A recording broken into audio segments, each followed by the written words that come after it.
Ketika Hudson Institute menjadi pemrakarsa pelepasan dolar backed by gold, dunia terdiam. Peristiwa tahun 1971 tersebut membuat dolar menjadi uang terkuat di dunia, bukan karena backed by gold atau memiliki underlying emas. Namun underlyingnya adalah hutang negara lain yang semuanya berbasis proyek, berbasis industri. Amerika melepas emas sebagai jaminan mata uang dolar. Mirip dengan tahun 1920-an hingga 30-an di Jerman sebagai negara kalah Perang Dunia Pertama dan Jepang setelah kalah Perang Dunia Kedua. Keduanya tidak punya emas untuk memprinting underlying mata uang mereka. Tapi underlyingnya pakai mesin perang bagi Jerman, dan bagi Jepang underlyingnya membangun infrastruktur perkeretaapian serta industri manufaktur. Dolar di tahun 1971 melepas jaminan atas emas adalah menggunakan MMT, Modern Monetary teorinya Michael Hudson. Sejak saat itu Amerika menjadi negara superpower pertama di dunia. Tahun 80-an hingga tahun 90-an, Michael Hudson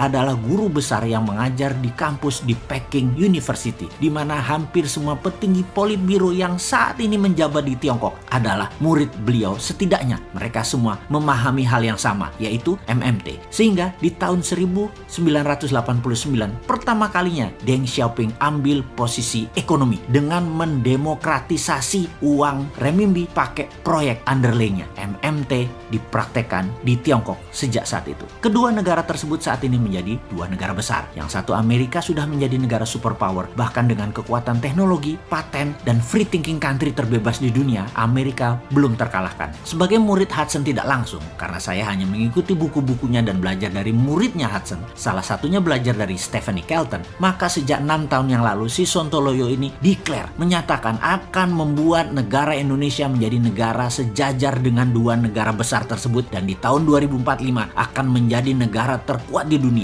di atas dua negara tersebut. Dan alasannya apa? Alasannya Indonesia memiliki 4 hal yang Tiongkok dan Amerika tidak punya. Amerika dan Tiongkok hanya pakai MMT saja sudah jadi negara besar. Indonesia punya kekuatan lain, yaitu punya sumber daya alam bawah tanah. Itu satu poin. Kedua adalah kekuatan sumber daya alam di permukaan tanah yang subur dan memiliki air yang cukup banyak. Lalu kita punya kekuatan isi laut. Itu nomor 3. Dan terakhir, nomor 4, lokasi strategis kekuatan maritim dunia, karena laut di tengah negara Indonesia dilewati 100.000 kapal dagang internasional. Ditambah kekuatan New Economic Model atau MMT atau Mardigonomic, Indonesia pasti menggila pertumbuhannya. Gunakan 4 kekuatan asli alam Indonesia tersebut atau geoekonomi ditambah ekonomi model yang agresif, maka dalam 20 tahun ke depan Indonesia itu game changing country. Saat ini kalau masih old mind yang menjabat dengan polanya ngutang ke asing, nyekek leher rakyat dengan pajak yang tinggi, membatasi free thinking bisnis dengan aturan membelenggu karena aturannya banyak pesanan oligark, maka Indonesia tidak akan berdaulat dan tidak akan menang dengan old mind kayak begini. New mind akan membebaskan berpikir dan bertindak setiap warganya untuk hal yang produktif. New mind melihat potensi Indonesia itu besar. New mind melihat potensi SDM, sumber daya manusia Indonesia itu sangat kreatif. Namun kebijakan politik,